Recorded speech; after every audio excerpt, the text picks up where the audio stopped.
Ontario's jails are overcrowded, and it's getting worse. In 2023, the Canadian Press reported jails were operating on average at 113% capacity. Today, according to Global News, they're now at 130%. But the government has a plan. Researchers uncovered it via Freedom of Information documents. They say it includes billions of dollars and 6,000 new jail beds by 2050. And earlier this month, the Premier confirmed it's a go. You know, I'm not building Four Seasons hotels for criminals that should be in jail. We'll continue adding, cells to keep the bad people in jail where they belong, behind bars. But critics say Ontario has different problems: clogged courts, delayed trials, and not enough prevention. So, is building more jails the answer, or just treating the symptom? And later, a Hamilton judge recently ruled the province's sex offender registry is unconstitutional. But Premier Doug Ford backs it and says he wants to protect the community. So, is it the best way to keep Ontarians safe? Welcome to The Rundown. Ontario's jails have been over capacity for years, and the provincial government wants to build its way out of the crisis. Researchers recently got access to internal documents that detail the cost and scope of the plan.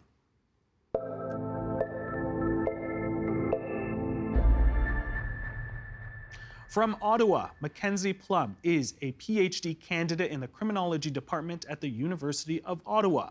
And in Toronto, Lee Chappelle is the president of Canadian Prison Consulting. I want to thank both of you for joining us on the line. Mackenzie, I want to start with you. It was your research that brought the province's prison expansion to light. Help us understand what prompted you to investigate Ontario's prison system in the first place. Yeah, so the Ford government's plan to massively expand Ontario's provincial jail system by more than 50% by 2050 was outlined in Solicitor General Michael Kerzner's March 2025 transition binder. So this was not previously disclosed to the public. I obtained it just last month through a Freedom of Information request as part of my PhD research that examines prison construction trends in Ontario prior to and since Confederation. I want to read a statement. We reached out to the Ministry of Solicitor General for comment, and they sent us back this statement. It reads, "Our government is making historic investments of $3 billion to modernize correctional infrastructure and expand capacity to keep criminals behind bars. Across the province, we are adding nearly 1,400 new beds in correction facilities and hiring 3,300 new staff to ensure dangerous criminals are never released due to a lack of space in adult correctional institutions.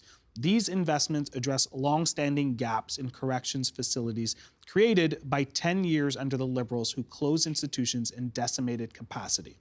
We continue to explore new ways to bring more capacity to our corrections facilities faster, and will be unveiling additional expansions in the coming months." Mackenzie, actually, I'm going to come back to you first. Do you have any response to that? Of course. I think the investment is historic. It's unprecedented. It's going to be very expensive. And just to comment briefly on the comment of the Liberals opened more beds than they closed, and during the same time that this statement is discussing, as well as the Ford government themselves have closed beds during their time, including the intermittent centers at London and Toronto, which they then had to reopen.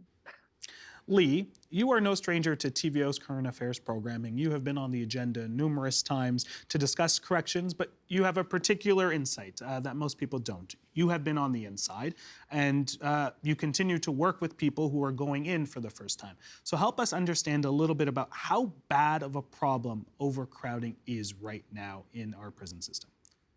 It's severe, Jan, and if I may, I'd like to walk back to that topic just for a moment.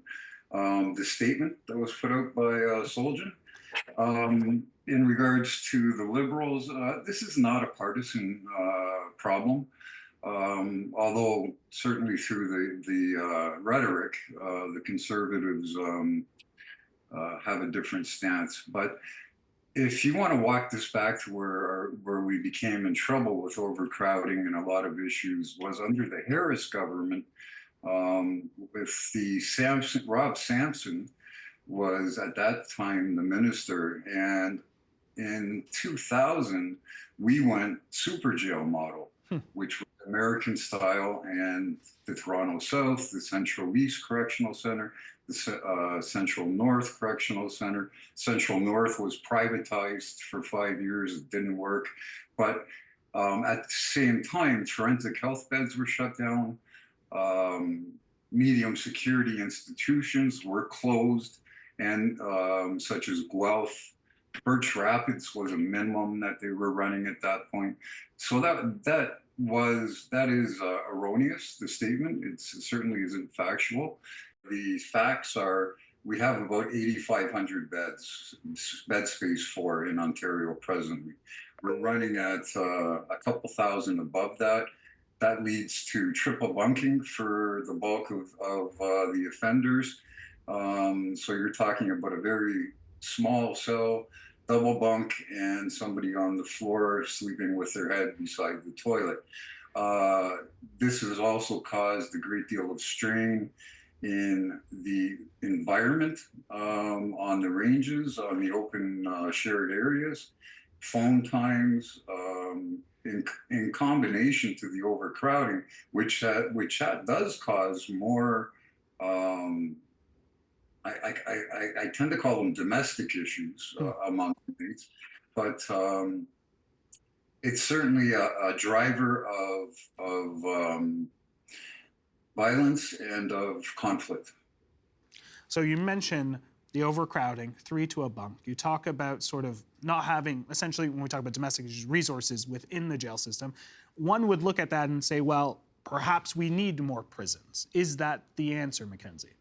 I would say undoubtedly there is a crowding issue. I would never deny that. However, I would say that building new jails and expanding existing ones years down the line will not address crowding in the system today, as even the newest facilities that were built to address crowding in the recent past, like the Southwest Detention Center in Windsor and the Toronto South Detention Center, were over capacity shortly after they opened in 2014.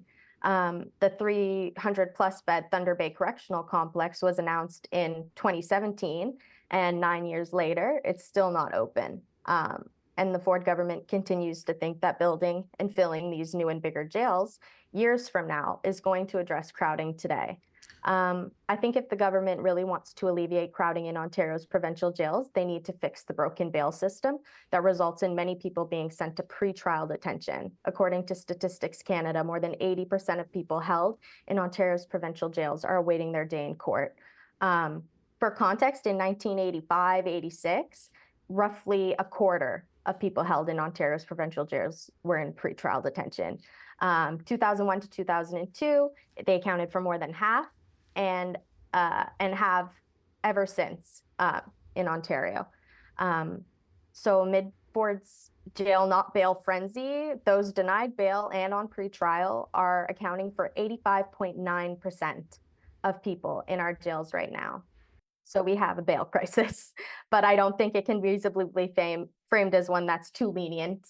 So Lee, I want to come back to whether prisons and beds are actually the solution here. Do we need more prisons or do we need more beds? Does that make this situation a little bit better?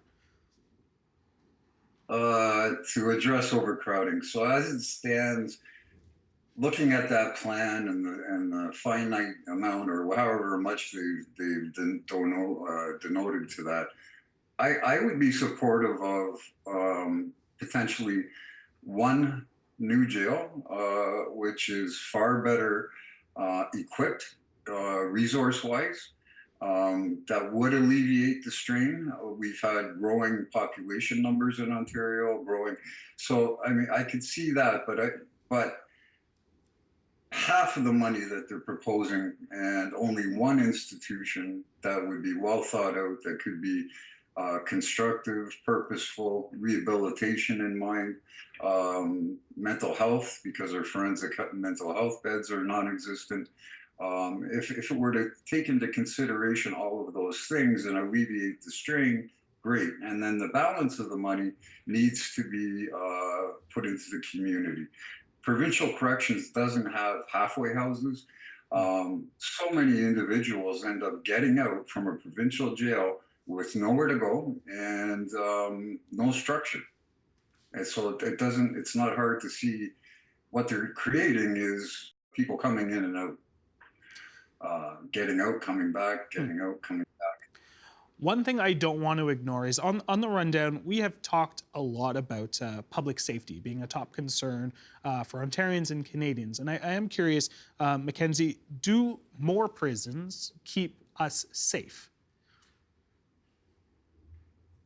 I think everyone wants to live in communities that feel safer. I just know that the evidence tells us that this is best achieved through investments in infrastructure and supports upstream from jail to prevent criminalized harms to the extent that is possible. There are many ways we could enhance community well-being and safety with the funds the government wants to blow on building and filling new and bigger provincial jails in towns and cities across Ontario. Just for an example, if the province adds another 5,670 jail beds over the next however long as they plan to do, the bill for construction alone will be at least $6.8 billion, and the cost to operate them is over $2 million per day. With this $6.8 billion, it'll cost to build these new jail spaces, the province could instead build close to 25,000 permanent and supportive housing spaces at $275,000 per unit for people seeking homes, drugs, treatment, recovery support, and mental health care. Similarly, the annual cost to operate these beds could cover the costs of running over 15,000 permanent and supportive housing spaces. So these are, unlike imprisonment, proven to reduce law breaking and transform lives while significantly cutting costs associated with paramedic calls, emergency room visits, and hospitalizations, as well as policing, court hearings, and imprisonment. Obviously, this is this one alternative is not a catch-all solution, but at a time when many people living in the province are concerned about the impacts of crowded jails, as well as the flow of unhoused people from the streets and encampments to and from prisons, the unmet mental health needs that are contributing to criminalization and incarceration, and unmet physical health needs that resulting in public drug use, arrests, and jailing. Permanent and supportive housing offers a way out of the cycle of building and filling new jail spaces only to build and fill more, all while turning lives around and making us safer. I just think there is a better way than jail, not bail, and it's one that's grounded in evidence and a shared obligation to care for people who have been made vulnerable by the excesses of capitalism and the vast inequalities it creates. Lee, I'll get you to respond there. Mackenzie listed a number of ways that we can move this money into a different direction to help make people feel safe. But what could the government spend money on instead of building more prisons? Yeah, well, return on investment with the plan that they presently have is not appealing, I don't think, and shouldn't be to any Canadian who's footing the bill for these plans. I work with a lot of first-time offenders, and they tend to be on bail for years prior to sentencing. There are, and I'll concede the point that there's post-pandemic, there's been increased mental health issues. In Toronto, there's been more blatant crime than I've seen, and it's not just picking an incident or two and blowing that out of proportion. My barber shared how at Sherway Gardens 2 weeks ago, he was caught himself in the midst of three masked attackers with guns stealing a vehicle from a couple women. There are people, TTC, there is concern. There is a fear in Toronto. But again, if we can put resources towards the community. There are instances where we do need to lock people up. There, for whatever reasons, whatever brought them to that point, but they're dangerous, they're violent, and ideally, when they go inside, they'll be able to have the resources to work towards getting better. 95% of everybody who is incarcerated in Canada today will eventually be released at one point or another. So again, on a return on investment perspective, more community resources are required, most definitely. I want to switch gears a little bit. Another story that's grabbing the headlines has been about inmates getting out of jail before their sentence has been served. Global News reported that 157 inmates had been accidentally released from provincial custody between 2021 and 2025. Lee, help me understand this. How does something like this happen? Well, there's a number of factors, and I'll tell you, when I began doing time in 1986 through 2020, that was the sort of thing that you'd go to sleep with dreams about, that you'd be mistakenly released the next day. It would happen really, really sporadically, like occasionally. I think this is a result of staff burnout. The lack of attention to detail, the institutions that have 1,200 people in them. There are, so what I noted in my last stay, which was in the Central East Correctional Center, and it was a considerable difference from the 80s, 90s, was that there was the oversight within the prison had been almost removed. When it came to cells, you're designated for a cell. You're supposed to be in that cell. Walks are done when we're locked up, all that stuff. But during my stint, my very last one, people were choosing to sleep where they wanted. Nobody was calling them on it. So I think it's a culmination of a number of things: not dotting their I's, not crossing their T's, and burnout, and I think also probably on an odd occasion, I wouldn't take away the possibility of a payoff. Certainly, some correctional officers have been arrested for things along those lines, and there are some who I think would be open to that. Mackenzie, Lee, we are going to have to leave it there. I want to thank you so much for taking the time to chat with us today.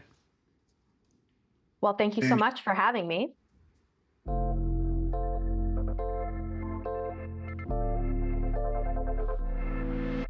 Under provincial law, sex offenders are placed on a registry and required to update their information annually, in some cases for life. Now, a Hamilton judge has ruled key provisions of that law are unconstitutional. But the Premier wants to go further and make parts of the registry public. Abigail Nubley is an employment lawyer and workplace investigator, and she joins me in studio. How are you doing? Good, how are you? I'm doing well. Before we begin, I just want to let our viewers know that we are going to be spending some time talking about a very sensitive topic, which is the sex offender registry. So we want to advise our viewers to take care of themselves while watching. All right, before we get into the article that you wrote about sex offender registries, tell us why Ontario's registry is actually named Christopher's Law. Yeah, so Christopher's Law is named after an 11-year-old boy named Christopher.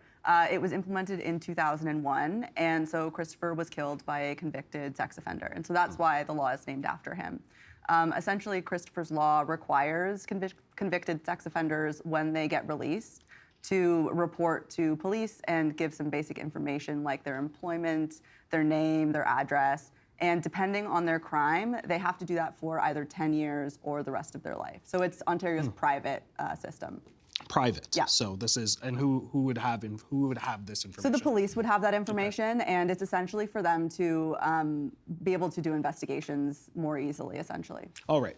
As we know, the sex offender registry has made headlines over the last couple of months because the Premier announced plans that he wants to make parts of the sex offender registry public. We did reach out to the Ministry of the Solicitor General for comment, and they did provide us with this statement. And it reads, Families deserve to know if dangerous criminals convicted of sexual crimes against children are living in their community. That is why, as part of the Keeping Criminals Behind Bars Act, our government made it clear that we will explore options to make certain information from the Ontario Sex Offender and Sex Trafficker Registry publicly accessible. Consultations are ongoing, and we are engaging directly with law enforcement partners, legal stakeholders, and subject matter experts to develop a responsible and effective approach that increases transparency while maintaining public safety and investigative integrity. What are your thoughts on that? So there's a couple things when I hear that. First of all, they're saying the reason is public safety, but there's no real data to support that public registries increase public safety. And so that would be my first instinct on that. And then as well, there's some potential negative side effects of a public registry as well, which we can get into further. But essentially, I mean, when you put someone on a public list and you tell everyone in their community and stigmatize them, it makes it really hard for someone to get a stable job, to find any sort of housing, to get involved in their community at all. And those are all anchors to society. And when you take those anchors away, you don't actually increase safety. You might do the opposite, because someone has less to lose when they don't have those things tying them to society. Well, digging into a little bit of that, I do want to know, and I don't know if we have this information, but do we know what information the government wants to make public? No, we don't know yet. We know that they're going to make some of it public, or they want to make some of it public, but they haven't been clear about what parts they're going to do that with. Yeah. All right, so you looked at data on public sex offender registries and their effectiveness. What did you find? Yeah, so basically, I mean, I think to start in the beginning, and before I get into it, I want to reiterate again that sexual offenses are a very serious crime, and by no means am I trying to minimize that or dispute that. The goal, I think, is reducing recidivism and increasing public safety. So I think to understand kind of the whole picture, it's helpful to know that sexual offenses already have a pretty low recidivism rate. So there was a study from the early 2000s, a meta-analysis, which basically looked at a whole bunch of different studies and saw that about 75% of sexual offenders did not reoffend within 20 years of being released. So about 25% did. And then there's more recent data from 2022 that also shows that number has decreased to 7%. So we're not dealing with a group of people who are inevitably going to reoffend. But I also don't want to minimize that 7%, because it's a very serious crime and it means that it does happen. So then I think the question should be, would a public registry reduce that 7% even further? And there's no data to show that that's the case. So in the United States, there's a few jurisdictions which have implemented public registries. And there have been studies to look at whether they did reduce recidivism rates. And there was no statistically significant difference. So there's no data kind of showing that it does, or demonstrating that it does reduce recidivism rates for sexual offenders. Then with that, let's look on the other side. What measures are effective at lowering reoffending rates? Yeah, so there's a couple of things. And I mean, we know from the early 2000s to now, there has been a pretty significant decrease to the 7%. But there's not one thing that's caused that. A lot of the experts say it's really just a bunch of different factors working together. So in general, our criminology knowledge has grown a lot in the past 2 decades. So we just understand things better. We also understand therapies and specialized therapies and treatment programs better. So we've developed those things which can help people in an individualized kind of approach. And also, there are ways to use Ontario's private registry in specialized ways as well, in like individualized ways. So Ontario doesn't currently do this, but Manitoba has a system where there's a committee, and if a sex offender is being released and the police believe that they are potentially high risk to reoffend, they can refer them to that committee. The committee will then look at a bunch of factors like what were the age of that offender's victims, what is their psychological history, did they partake in any sort of treatment programs? And so they'll look at all that and they'll decide whether they believe the person's a high risk to reoffend. And if they do, then there's a bunch of different individualized options they can take, like, for example, ongoing kind of surveillance of the person, and also notification requirements as well. So if they think that it's truly necessary to notify a community, they can do that, all the way up to notifying all of Manitoba.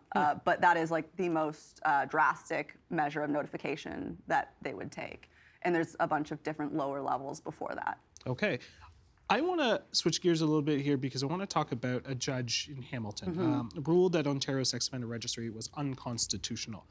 What makes it unconstitutional? Yeah, so this ruling is quite recent. Basically, the judge looked at two parts of Christopher's law and found that, so the first part is that if you commit a sex offense, you are automatically on the private registry. Right. And the second part is that if you get convicted of multiple sex offenses, you are on that registry for life. So he found both of those parts to be overbroad and too general, basically painting everyone with a broad brush, not taking into consideration the individual circumstances of particular people and treating low and high risk offenders the same way. Okay.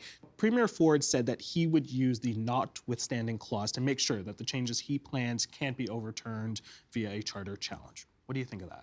Yeah, so I think given the fact that there's no data to support really that public registries reduce recidivism rates, that using the notwithstanding clause would be, well, it's not needed and would also be like quite a drastic approach considering it would result in a charter violation. That's the purpose for using the notwithstanding clause. And like I alluded to before, I think there's other things we can do better that wouldn't require the notwithstanding clause and that wouldn't have some of the drawbacks of a public registry, which do separate and stigmatize people from society and prevent reintegration. What's the fear?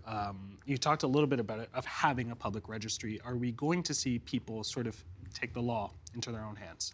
It's interesting you say that because Manitoba, on their website where they talk about their committee, they have in big, bold letters, the purpose of any notification is not for public vigilantism. So it is a concern, of course, that has clearly been raised in that province that does sometimes do notifications. So I think that it's not something we can ever count out. I think that more realistically, probably what will more commonly happen is people will struggle to find jobs, struggle to find housing, and then that will kind of push them to a place where maybe they have to reoffend, and maybe they have to steal something or get into illicit substances, and it pushes them to a place where they have been forced to kind of do those other things that they might not have had to do if they had a stable income and had community ties. I have to imagine there are viewers and listeners right now who are probably having a hard time holding space for people and having sympathy. And I will admit myself too, for a group of people when we talk about sex offenders. Yeah. And I'm hoping you can help us understand, what do you hope to contribute to the public's understanding on this issue? Yeah, so I think reiterating again that this is not to minimize the seriousness of a sexual offense. I have the goal of reducing recidivism and increasing public safety just like the government does. I just think that we have different perspectives on how we go about that. And if the government is saying that a public registry would increase safety, I think it's fair to challenge that if there's no real data to back that up, because if that is really the goal, we want to do the things that will actually result in safety and reduced recidivism. Abigail, we are going to leave it there. I really appreciate your time and your insights on this one. Thank you so much. Thank you so much.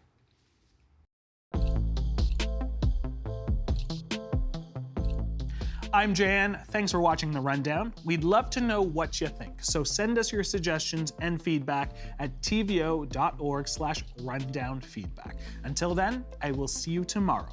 And make sure to tune in an hour earlier at 7 p.m. to catch the latest installment of TVO Today Live.